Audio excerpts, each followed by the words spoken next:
All right, we're here tonight with Eric Brunner, one of our artists for the Artistry of ALS. Eric, would you introduce yourself to your adoring public? I'm Eric. I'm an artist with ALS living here in Philadelphia. If I remember correctly, you were an artist before you were diagnosed with ALS. Is that correct? Yeah, so I I was involved with art, from a young age. Um, you know, getting painting sets, when I was very young, and then blossomed into more in high school. Uh, I was taking college courses in high school, and then I majored in graphic design in college. Um, but my passion was always drawing and painting and traditional art, and leaning more toward portraiture. But uh, I found out after um, going into the graphic field that it wasn't for me. Was it the timelines that killed you? That and creating things that weren't mine, it made art very structured, and that wasn't, what I had my mind set on ever since. I, wanted to, spend my life in the arts. So I'm assuming you made a transition out of graphic arts into the fine arts. Tell me a little bit about what that looked like. Um, so I left my graphic design jobs, and I was always mechanically inclined, so I went into that line. um I did CNC machining and things like that, and so that kind of kept my mechanical curiosity at bay. And then I would draw and paint uh, in my spare time and create other things. So it kind of put it back into almost a hobbyist setting for me. And then I spent, my career in more mechanical endeavors, CNC machining, a lot like that. This explains to me where you got the idea for a project that you're working on. We're not actually going to be looking at that project today, but Mm, anybody who follows you on social media knows about the Lightbox project that you're putting together. Tell us a yeah. little bit, just a little bit about what it's taking to assemble that project. Um, Time, a lot of time. Um, it it's been a, a really fun experience so far, from the idea and the concept to getting everyone involved. With that, I'm creating 3D renderings of 2D images, and printing them so they can be backlit for the overall larger piece. So, that CNC experience definitely lends itself to that project a lot, because the a lot of editing, G code, and uh, telling the 3D printers what to do. So it's been fun so far, but there's quite a bit left to do. That plus all of the math involved in figuring out the dimensions of this thing. Oh yeah, we're figuring out right now the best way to put together the light boxes so they're actually, transportable, which is taking a couple minds together, but we're getting there. Well, I, for one, who have been following it, am really excited to see the end product and to see where you go with it. I know it's going to be very impactful to anybody who sees it in person. I hope one day that I get the chance to do that. But I'm also grateful that you are participating in this art show, and we have some really neat things to look at today too. So some of the stuff that Yeah. we've been working on. So if it's okay with you, I'm going to share my screen. Mm-hmm. And hide my questions. Move some things around a little bit so that our faces are not in the way. Tell me about this beauty. So that is a portrait of my son and my dog. He he passed away about 4 or 5 months ago now, but he was with us a long time, 15 years. So it was cool to do that piece. Um, I I did that piece on my iPad with Wow. Procreate. With which one? Procreate. Okay. Um, so all digital painting. Um, I I never think, would have I never would have guessed that this was all digital. I thought for sure this was acrylics. yeah, that's what's real special about that program. Uh, I used all digital and Apple Pencil for that, because I worked with oil and acrylic forever, and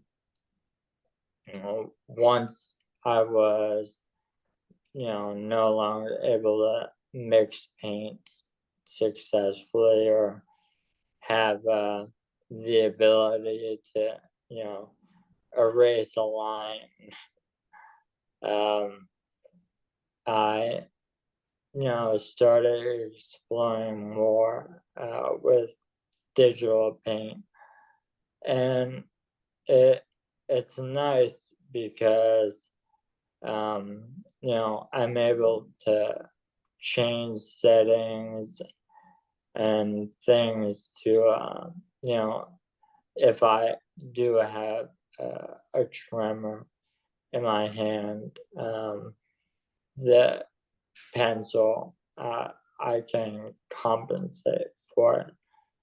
So it's it's nice to get the feeling of paint, but still have it be accessible digitally. Tell me the undo button is like your favorite friend.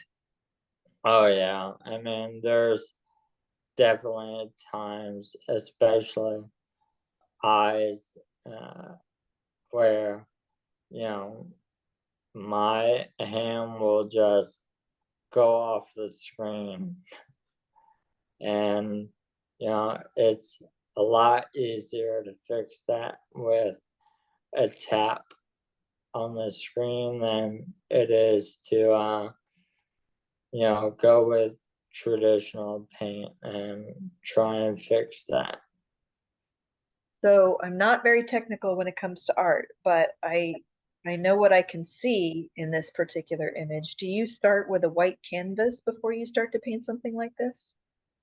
Yeah, so I'll start with a blank canvas, and with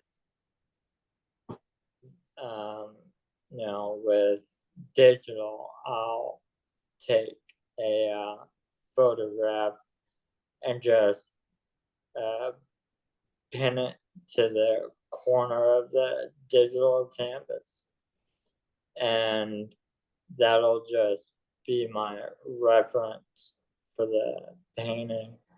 Um, and then I I've always done a background painting first. So, I pick, that bold teal color and try to do sort of a gradient and some splash elements to kind of secure that really painted look at the end, where that background kind of comes to the foreground in the hair and stuff like that. That makes perfect sense. And I'm not a painter, but I can see how you assembled it. So that's great. Thanks for that explanation. And I'm sure it'll help other artists who are just getting into whether it be Apple or a Windows program or whatever. I think that will help a lot of people who are just getting into this as a hobby. Yeah, it's a great tool. So talk to me about this piece. What's the title of this piece? So that I don't really have a title for that one, but it was more. So it's a bust of myself uh, when I had a bigger beard, or an actual beard, not a mustache. Um, I 3D modeled that in on my iPad as well, um, and the way I was able to do that was to start with a rough scan of my face. So iPhones and a lot of newer smartphones, they have LiDAR sensors. The same thing that helps you Face ID to open your phone. Uh, they'll project a dot matrix on your face, so you can get a rough, um, basically a rough 3D image of yourself. And then in the sculpting programs that I use my Apple Pencil to manipulate, and it's really like manipulating a block of clay at that point. Push, pull, pinching, just like you would with your hands. but you're able to do everything with a stylus, That's really, which is really nice. Yeah. and then I think we have a video. I'll go back to the video where you show how you kind of pieced all of this together. Mm.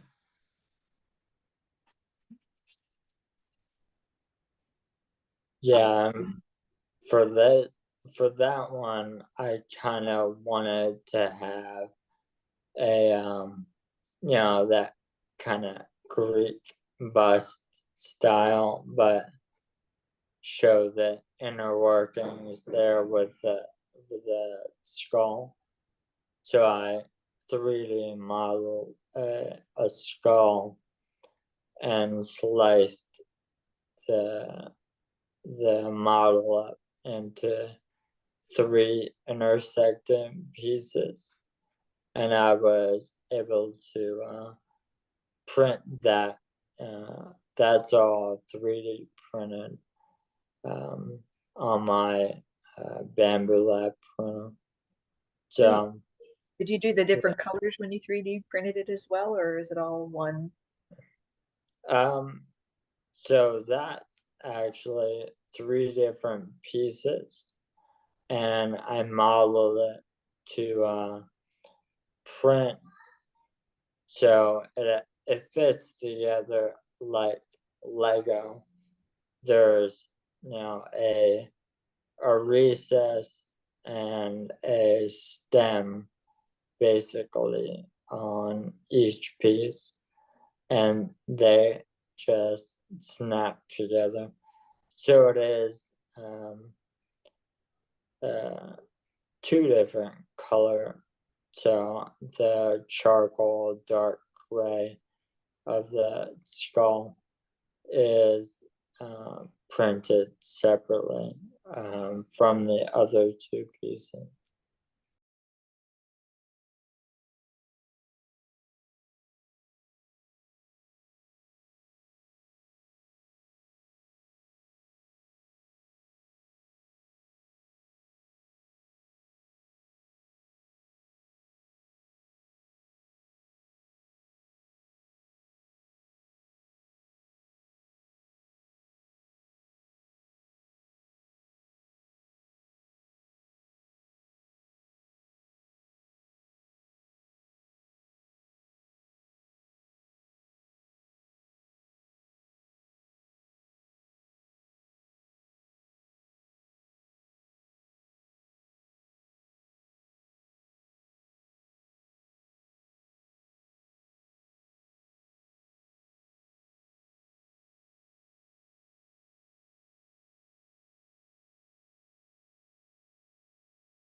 I'm going to go a little bit deeper about you. What is one thing that you want people who are viewing this art show to know about you as a person?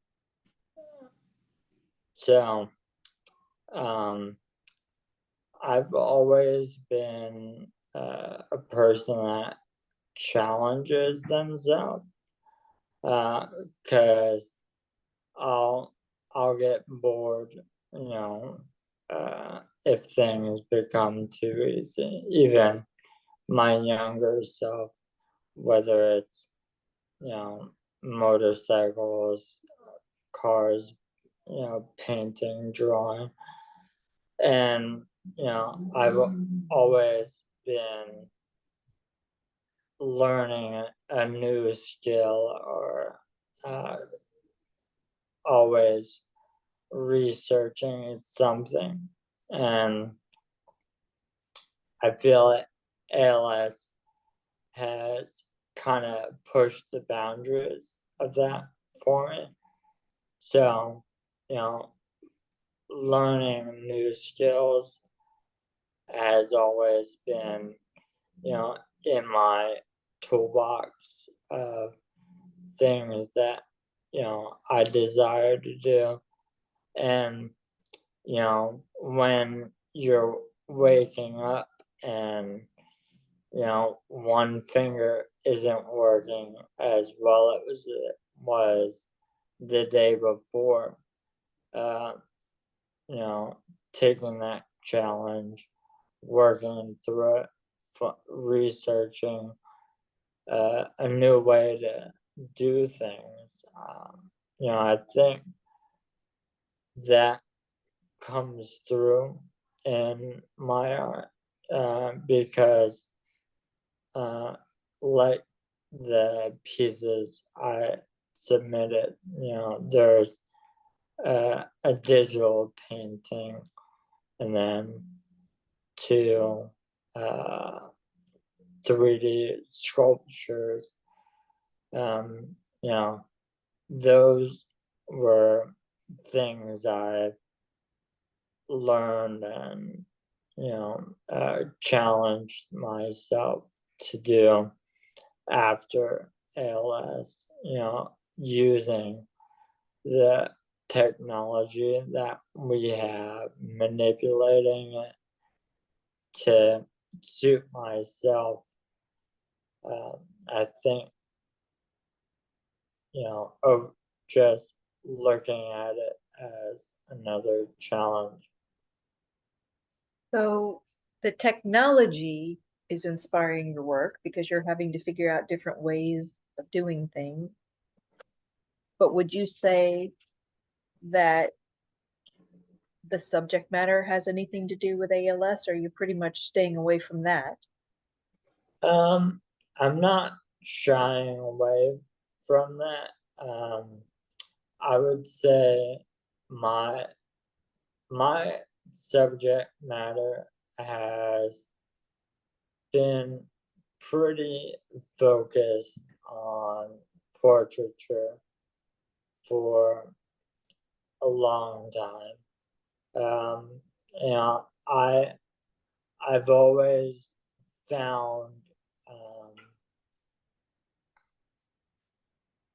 a a level of difficulty or a level of you know just a bigger challenge in a portrait of someone and the challenge of being able to capture so many different feelings and emotions and being able to tell that through a portrait because I've I've always found you know the human face as a subject is probably the most expressive subject that I can think of. When you look at someone, you know what a furrowed brow means or pursed lips, and being able to capture that and put that forth. Um, I've always leaned toward that as my subject, and that kind of goes in pretty heavy into the bigger installation that I'm doing now. But yeah, I think I've been bringing more ALS into what I'm used to as my subject versus changing my focus more toward ALS. I think as I'm sitting here listening to you talk about, the ability to capture that emotion in your artwork, I'm reminded of the interview that I did with Brandy Trigona, who also used um, an iPad, and she used the Notes program to create a lot of her art. And the one thing that I'm always focusing on in her artwork is the eyes. Whenever, especially, there are two characters in her images, they are just gazing at one another with such love and such compassion. And it's just really heartfelt every time I look at one of her images. Um, and that's something that she tries to project through her artwork is love and compassion and care for the people that are on this journey. You know, Mhm. for her, it's more outward seeking affirmation and trying to project that feeling of love. And that's what she tries to put out there in her artwork. So Yeah,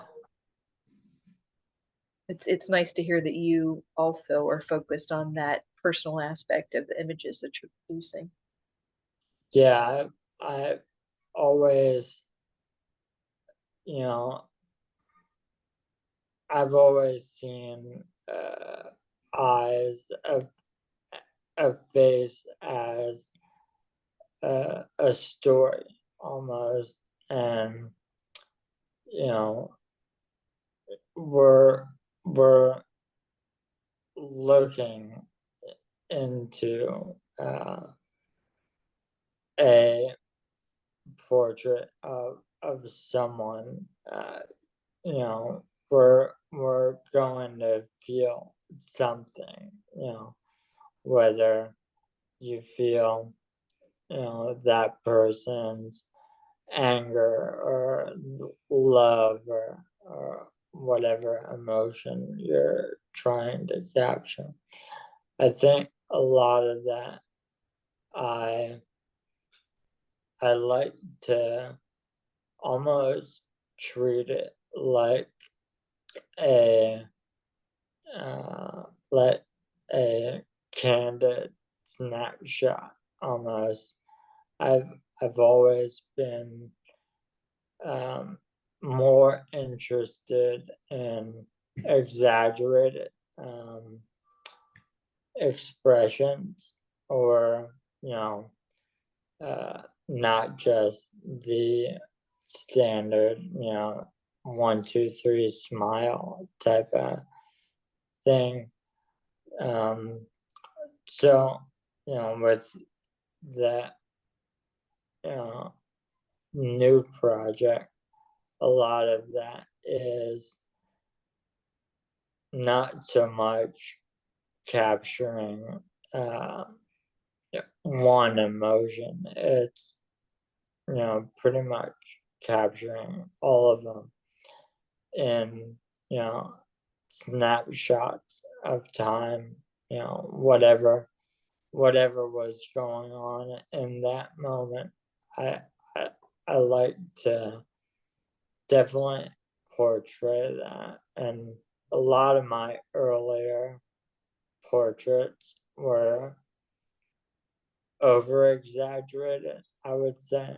But I I've I've focused on that a lot. It's just the the way the muscles beneath the skin can say so much without having to say a word, which is a lot like ALS.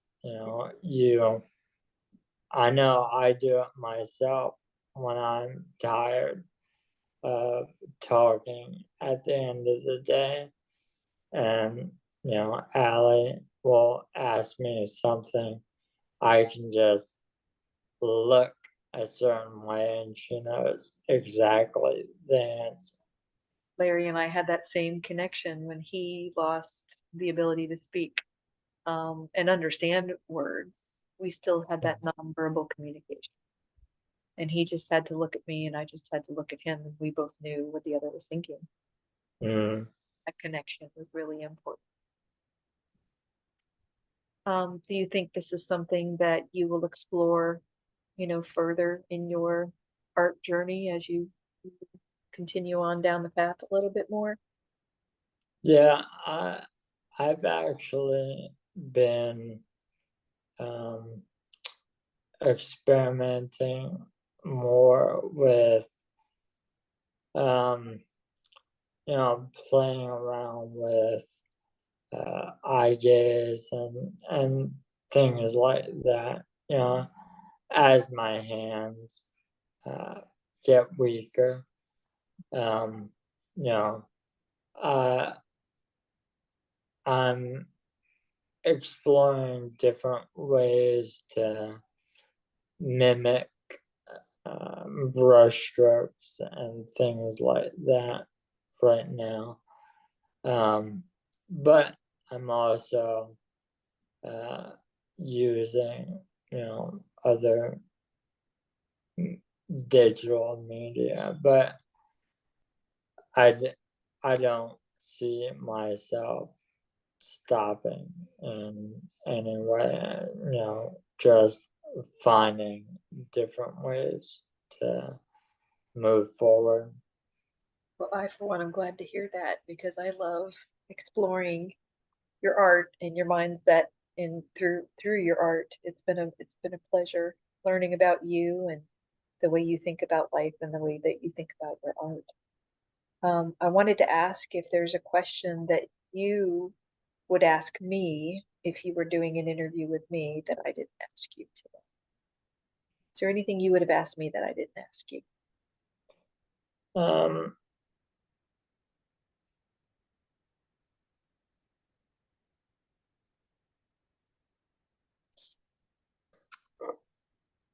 it's hard to say if if the roles were reversed.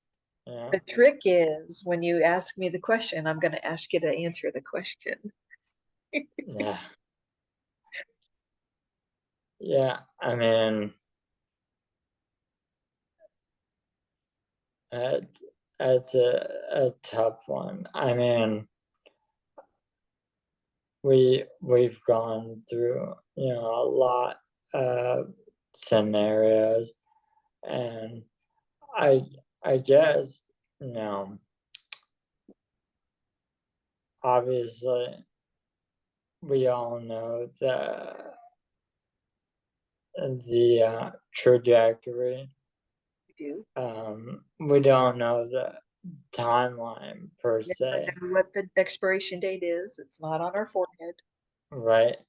But um, as things become more difficult, if you know drawing, painting, all of that becomes uh, obviously it will become more difficult down the line. I ask how to effectively uh, get get your creative outlet uh, being so limited. That's a really deep question. It's a really, really deep question. Mm. I think And for me, I'll answer it for me, and then you tell me what you think. I think for me, as we went along our journey and we had our losses, um, we had to just let them go. And we just had to focus on today. I was listening to an interview with Dan Rather and um, Robert Plant the other night, middle of the night. Came across it while I was doom scrolling.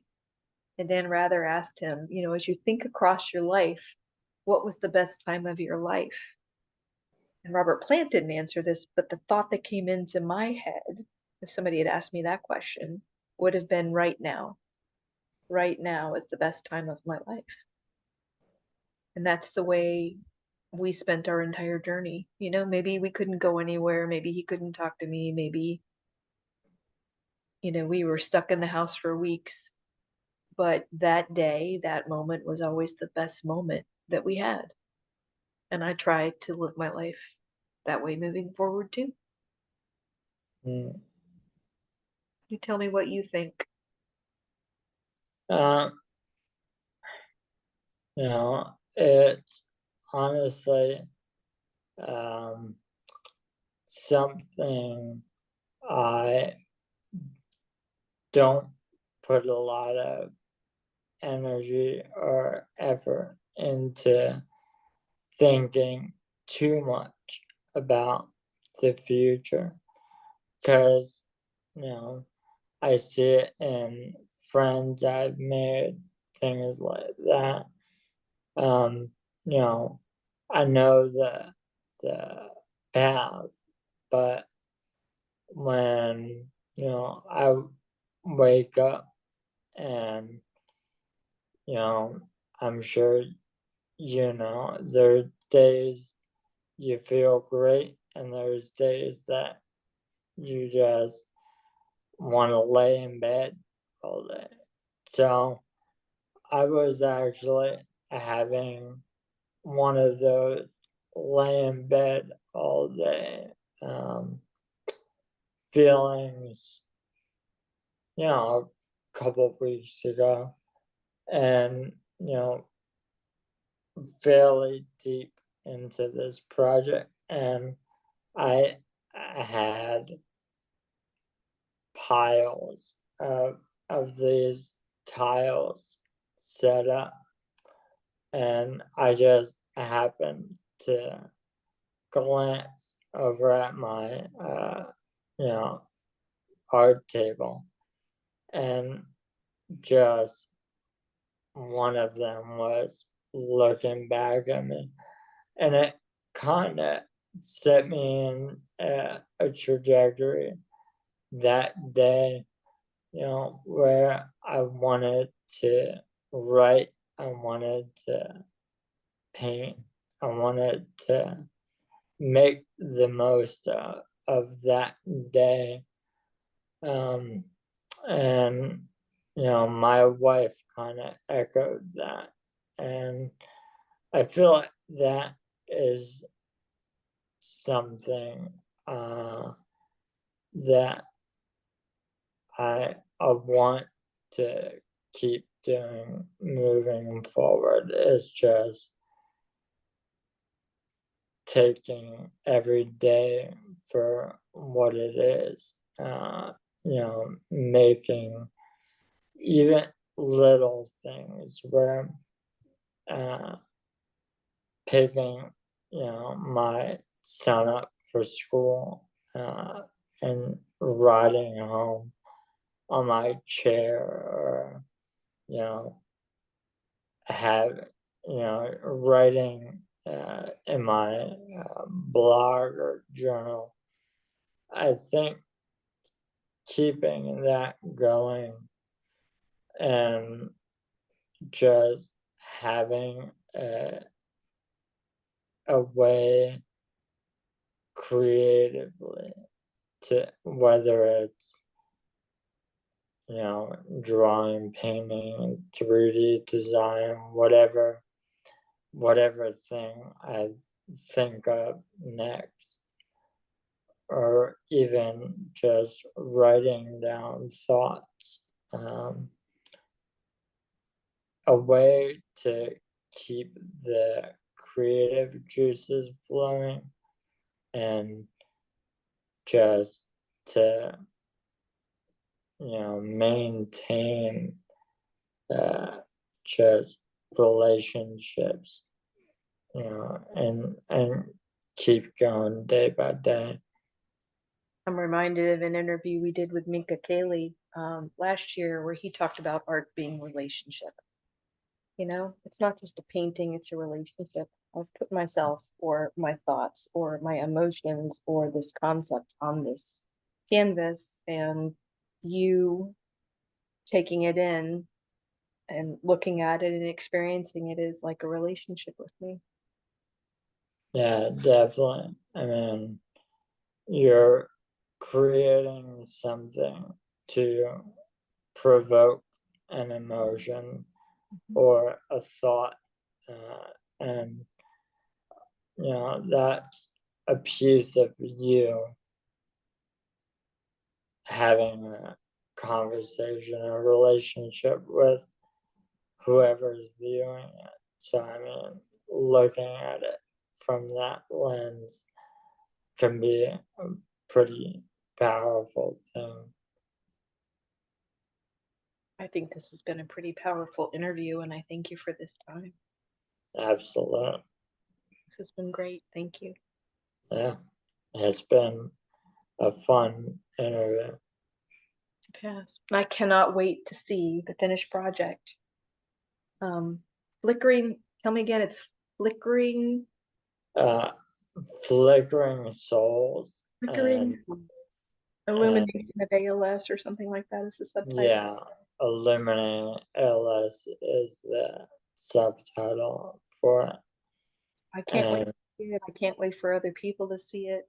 It's going to be a very powerful piece.